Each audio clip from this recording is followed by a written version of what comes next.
I didn't know why I stayed in the kitchen so long, staring at the coffee machine like it could answer my questions.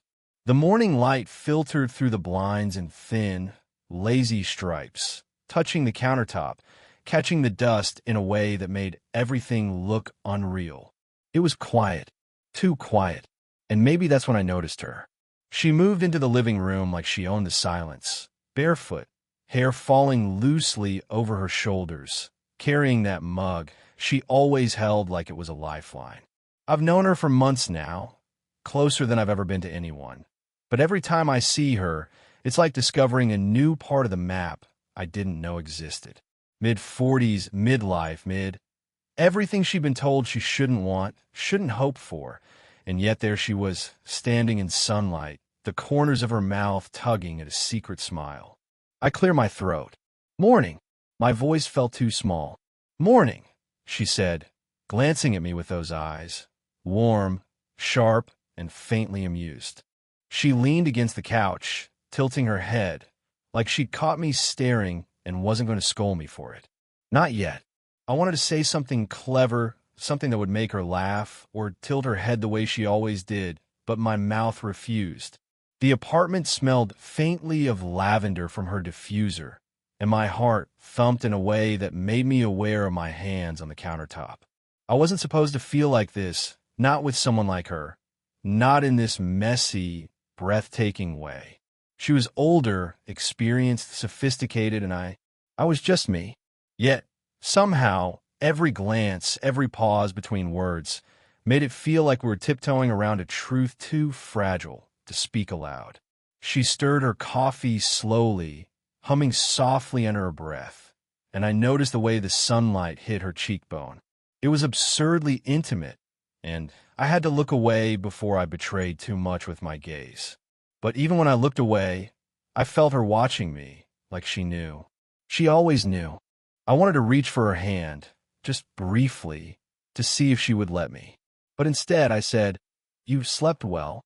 My voice came out quieter than I intended, almost a whisper. She smiled, a half smile that held years of stories and maybe a hint of mischief. Better than I expected. And then she tilted her head, not looking directly at me, but close enough that I could feel the weight of her attention pressing against my chest. I want to say more, to close the distance, to bridge the impossible gap between what I could feel and what I dare to speak. But I didn't, because just as the moment threatened to shatter into confession, the silence cracked in the most ordinary, horrifying way. The doorbell. It rang once, twice, sharp, insistent. We froze. She set her mug down, eyes widening just slightly. My stomach knotted. I had a feeling, no, I knew, that whatever was waiting outside would change everything. And when our eyes met just for a heartbeat, I realized we were both thinking the same impossible thought. Someone was coming for her, or maybe for us. And in that silent exchange, I wanted to pull her into my arms, tell her she didn't need to face it alone. But before I could move, the doorbell rang again. Louder, closer, and I realized the weekend she claimed was just girls might have brought more than she promised. The doorbell stopped ringing, but the echo lingered longer than it should have. We didn't move. She leaned against the frame of the couch, arms crossed, eyes tracing the sunlight that had shifted across the floor. I watched her, tracing the lines of her face, trying not to read too much into the little furrow between her brows or the way her fingers toyed with the edge of her mug. I shouldn't have been here. I knew that. I had friends my age who talked about careers, parties, meaningless dates, but here I was, standing in the quiet of her apartment, feeling the weight of a closeness I didn't think I deserved. And yet, I couldn't stop myself. She'd been part of my life for months now. Our conversations, our shared silences, but somehow, every time she laughed at something small I said or glanced at me like I mattered, I felt it. That pull, undeniable and terrifying. She cleared her throat and glanced at me. "You never asked why I took the weekend." I froze, caught off guard. I'd assumed, naively, that it was just a break, a simple getaway with friends. But her tone carried more than explanation. It carried a caution, a shield. I, I thought it was just a girl's trip, I said, fumbling, suddenly aware of how exposed I felt. She hesitated, tracing the rim of her mug with a fingertip. It was mostly, but there were things I needed to forget, things I've carried longer than I should have. Her voice softened, almost to a whisper. Divorce, mistakes, loneliness. I wanted to say something, anything that would make her feel lighter, less burdened by the past, but I didn't. I was only 23, and yet, in this moment, I felt decades older, like I'd understood more about longing, loss, and quiet heartbreak than I had any right to. I get that, I managed. More than you think.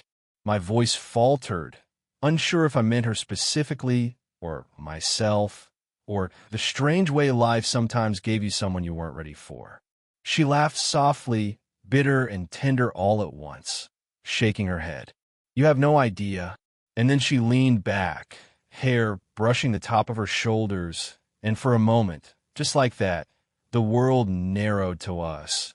The warmth in the room, the faint scent of lavender, the tiny dance of sunlight across her cheek. There was a pause, a suspended heartbeat, before she reached for her mug again. But her hand hovered, and without thinking, I stretched a fraction closer.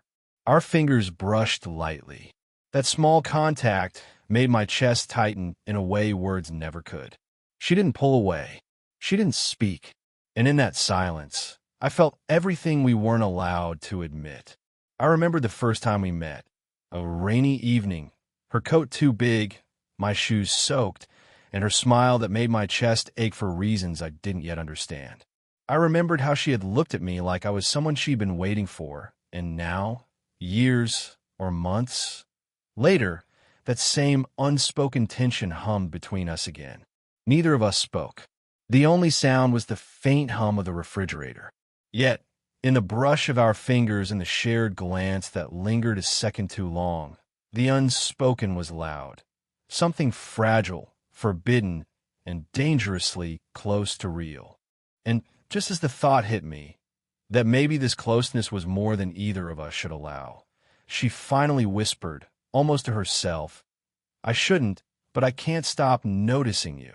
I barely had time to pull my hand back when the sound of a key sliding into the lock made us both stiffen.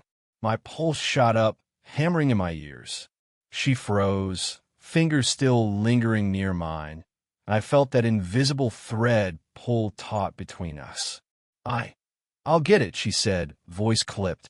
Too clipped. Too nervous. My chest tightened as I realized she wasn't expecting anyone. Not yet. Not today. I stepped back, trying to look casual, though my stomach felt like it had dropped into my shoes. The door swung open, and there he was. Her husband. Not a scary man, not violent, but present, and utterly oblivious to what just skimmed the air between us. Hey, he said cheerfully, juggling grocery bags. I thought His eyes flicked between us, hesitation in his gaze, and something in his expression made my stomach twist. Not anger. Surprise. Maybe curiosity. Maybe suspicion. Hi, she said, voice calm now smooth. But I could see the tension coiled along her shoulders, the way she bit her lip, and I knew she felt it too. The danger, the closeness, the almost touch that had just happened. I forced a smile, awkward, too aware of the energy still crackling between us. Hey, my fingers itched, still tingling from the brief contact. He set the bags down, talking about the weekend, the errands, trivialities, anything to fill the silence. But all I could hear was the echo of our unspoken words. She laughed at a joke he made, a little too loudly, a little too quickly, and I noticed how her eyes kept flicking to me, that subtle, dangerous acknowledgement that neither of us was ready to name. Later, when he excused himself to unpack the groceries, the apartment felt impossibly quiet again, heavy with all the things neither of us dared say. I wanted to reach for her, to bridge the distance that wasn't even physical. But instead, I sank onto the couch, pretending to scroll through my phone, aware of every micro-movement she made across the room. Why do you always do that? She asked suddenly, voice low, teasing, but with a tension underneath I couldn't ignore. Pretend like you're not, like you don't notice. I looked up, caught in the corner of her eye, and she was smiling, half daring, half warning. Notice what? I asked, heart thudding. If, she said softly, letting the word hang like smoke. And just like that, the air around us felt charged, dangerous, impossible. She leaned a little closer to pick up a book from the coffee table, and for a split second, I imagined leaning too. Imagined our faces inches apart, our breaths mingling, and the world shrinking to just the space between us. I had to stop myself. I had to. But the truth was clear, terrifying. The closer we tried to pull away, the more magnetic the pull became. Every glance, every accidental brush, every laugh held a weight neither of us could resist. And then my phone buzzed on the table. An unexpected text from someone I didn't recognize. I glanced at it. My eyes widened. I felt her presence behind me, warm, insistent, knowing, and in that instant, I realized the weekend she claimed was innocent was about to unravel everything. I couldn't focus on anything else. The way she moved around the apartment, the casual sway of her hips, the way her laugh lingered in the air like it was meant for me and only me. Every small gesture was a blade, cutting through my resolve. I tried to convince myself it was just admiration, just friendship, just harmless. But my chest ached with a truth I couldn't deny. She had disappeared into the bedroom for a moment, and I caught myself standing too close to the doorway, listening.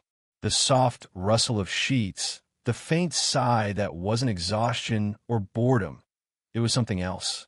Something impossible to name without sounding foolish. Then it hit me, the full weight of what I was feeling. Jealousy, not at anyone real, but at the very air around her. At the sheets she'd slept in, at the echo of her voice, at every space that wasn't mine. My hands trembled slightly. My breath caught. I had no right. I knew I had no right. She was complicated, off limits, everything society said I shouldn't touch. And yet, here I was, wanting to cross every line just to reach her. She came back into the living room, carrying a sweater I'd lent her weeks ago. The smell clung to the fabric. Vanilla, faint perfume, something only she could wear. She leaned down to place on the couch, and our fingers brushed, lingering. My heart leapt, a reckless, pounding rhythm that ignored reason. "Why do you always look like you're thinking too much?" she asked, eyes lifting to meet mine. Her voice was soft, teasing, but beneath it a tremor, almost a whisper, that made me want to collapse into her. I don't know," I admitted, voice low. "Maybe I'm thinking about everything." Her gaze sharpened. "Everything." I swallowed. "You." The words hung between us, heavier than I expected. She froze, just for a fraction of a second, that suspended moment where the world seemed to shrink. And then she exhaled, almost inaudibly, and for the first time, I saw her vulnerability, not the polished, guarded woman, but the raw, fragile, real person standing just a few feet away. I wanted to step closer, to close the space, to feel her warmth against me. But I couldn't. I had to resist. My rational mind screamed. This was impossible, wrong, but my body betrayed me, leaning instinctively toward her. She tilted her head, eyes never leaving mine, and whispered something that almost made me move faster than I could stop myself. I've thought about it too, more than I should. My chest tightened. My hands clenched at my sides. The air between us was electric, each second stretching, pulling us into something neither of us could control. The fear, the desire, the guilt, all mingled into a single, unbearable tension. And then the doorbell rang. Not a casual ring, not a visitor with a package. This one was urgent, insistent, unignorable. She flinched slightly, her hand twitching, and in that instant, everything hung suspended. My heart, our desire. I froze, reading it twice, 3 times, trying to make sense of it. My heart pounded so hard I was sure she could hear it. Before I could ask her, She appeared in the doorway, cheeks flushed, eyes wide, something unspoken clinging to her like a second skin. I didn't know how to tell you," she said, voice shaking. Her hands trembled slightly as she held onto the frame. "Someone saw us last night. Someone I can't explain yet." My stomach dropped. "Saw us." She nodded, biting her lip. It wasn't what you think, but it might look like it. I don't know what he'll say or what he'll do." I wanted to reach for her, to pull her close and tell her it didn't matter. But fear cut deeper than desire this time. Fear of the consequences, of the world outside this apartment, of the fragile balance we'd built. And yet, every inch of me was drawn to her, aching to bridge the distance. "Who?" I asked cautiously. Not to pry. Not exactly. But I had to know. Her eyes dropped to the floor. "My husband, he saw something last night. Something he shouldn't have." I thought I was careful. The words hit me like a physical blow. My pulse raced, not with excitement this time, but panic. The stakes had shifted. The quiet, intimate tension that had drawn us together was now tangled with danger, exposure, and guilt. I wanted to say I'd handle it, that I'd protect her, that none of this mattered. But I couldn't. All I could do was stare at her, searching her eyes for guidance, for permission, for a hint that this wasn't the end. She lifted her gaze, meeting mine. There was fear there, yes, but also something else, trust. She had let me in. She had shared this secret, fragile and raw, knowing the weight it carried. And somehow, that trust was heavier, sweeter, and more terrifying than any kiss could ever be. I swallowed hard, words sticking in my throat. "We'll figure it out," I whispered, though I had no idea how. "Together." She exhaled, a shaky breath that somehow felt like relief. She stepped closer, and for a heartbeat, the world shrank again to just us. Her hand brushed mine, again accidental, deliberate, impossibly charged. And I felt the pull, the dangerous gravity of her presence, stronger than ever. But then almost instantly, reality crashed back in. A sound from the street below, a shout, a car, door slamming, made her flinch. She stepped back, eyes darting to the window. The fragile moment we'd shared evaporated, leaving only tension, uncertainty, and the knowledge that everything we thought was safe wasn't. And in that suspended silence, I realized something terrifying and undeniable. Whatever was coming next, we had no choice but to face it together. The apartment felt smaller than ever, heavy with tension, with the weight of unspoken truths pressing down on us. Her eyes were wide, shining with something I couldn't name. Fear, longing, guilt, desire, all tangled together in a way that made my chest ache. I can't keep doing this," she whispered, voice breaking, trembling on the edge between reason and surrender.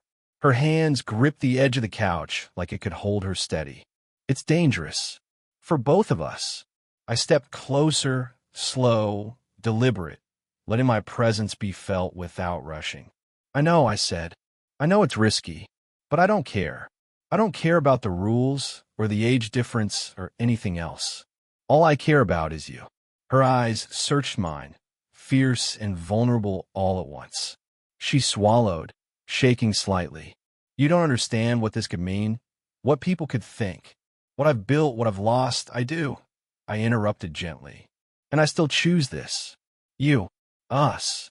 Her lip trembled, and for a moment, she looked away, ashamed and afraid. Then, slowly, she reached for me, fingertips brushing against mine, lingering, testing. I felt that familiar spark, that pull that had haunted me since the first time we met. "You really mean that?" she asked, almost a whisper. "Yes," I said, heart racing. "More than anything." She exhaled, letting a shuddering breath escape, and stepped closer. Our foreheads brushed lightly, an intimate collision that felt like the start of everything and the end of caution at once. I could feel the tension in her body, the same yearning mirrored in mine. And then, In a movement neither of us fully controlled, we leaned closer, faces inches apart. Her eyes fluttered closed, mine followed instinctively. The world narrowed to the faint brush of her lips, the heat radiating from her skin, the fragile, dangerous closeness that had built over months. We froze, halfway to the kiss, caught between fear and desire, knowing that one more step could change everything. And in that suspended moment, we laughed quietly, nervous, relieved, human. "You're insane," she whispered, eyes still closed, resting her forehead against mine. "Maybe," I admitted, voice low, "but I wouldn't want anyone else." We stayed like that for long minutes, breathing each other in, feeling the fragility of the moment. The guilt, the risk, the forbidden thrill, all of it was still there, sharp and undeniable. But so was the undeniable truth between us. We belonged, at least for this moment, to each other. Outside, the city carried on, oblivious to the quiet revolution happening in her apartment. And in that room, everything shifted. For now, we didn't need answers. For now, the world could wait. But as I felt her hand squeeze mine gently, I knew this was just the beginning. The next steps, the consequences, the decisions would come soon. And I wasn't sure if we were ready. Yet I didn't care, because for the first time, we understood each other completely. The morning after, sunlight streamed through the blinds again, softer this time, warmer somehow. The apartment no longer felt like a stage for danger or secrecy. It felt like ours, fragile and real, filled with the quiet evidence of the night before. A sweater draped over the couch, the faint scent of coffee, and the lingering warmth of two bodies that had finally acknowledged what they couldn't hide. She stirred from the bedroom, hair mussed, eyes blinking against the light. I watched her, feeling a rush of tenderness, so sharp it almost hurt. She noticed me, and for the first time, there was no hesitation in her gaze, just recognition, acceptance, something deeper than words could capture. "Morning," she said softly. Her smile was small, shy, but it reached her eyes in a way that made my chest swell. "Morning," I replied, stepping closer. No barriers this time. No fear, no pretense. Just us. We didn't need to speak of the chaos waiting outside, the secrets, or the consequences. Not yet. Right now, we had this fragile, fleeting moment where the world felt paused, and everything we had been fighting, denying, and longing for finally made sense. She reached for my hand, intertwining fingers with mine naturally, almost instinctively.